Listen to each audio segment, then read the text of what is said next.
Hello friends, welcome to VJS works. உடம்புக்கு ரொம்ப ரொம்ப ஹெல்த்தியான ஒரு மில்க் ஷேக் பார்க்கலாங்க. அதுக்கு நாள் ராத்திரியே முந்திரி ஒரு 7 8, பாதாம் பருப்பு 4, பிஸ்தா பருப்பு ஒரு 4 5, திராட்சை பழம் ஒரு 4 5 போட்டுக்கலாம்.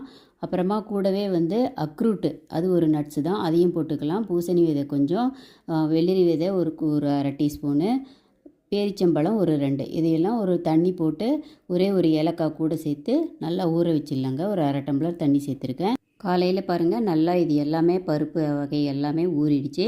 இது காய்ச்சின பால் ஒரு அரை டம்ளர் எடுத்திருக்கேன். மிக்சியில் அந்த பருப்பெல்லாம் போட்டு கூடவே ஒரு வாழைப்பழம், ஒரு பாதி வாழைப்பழம் நறுக்கி போட்டிருக்கேன். காய்ச்சின பால் கொஞ்சம் சேர்த்து நல்லா மிக்சியில் நல்லா அடித்து எடுத்துட்டேங்க. கூட மீதி இருக்கிற பாலையும் கூட சேர்த்து இன்னொரு டிப்பு மிக்சியில் போட்டு அடித்து எடுத்து அது கிளாஸில் ஊற்றி பெரியவங்க சின்னவங்க எல்லாருக்குமே கொடுக்கலாம். இது ரொம்ப ரொம்ப ஹெல்த்தியான ஒரு மில்க் ஷேக்குங்க. ஒரு தடவை ட்ரை பண்ணுங்கள். ட்ரை பண்ணிவிட்டு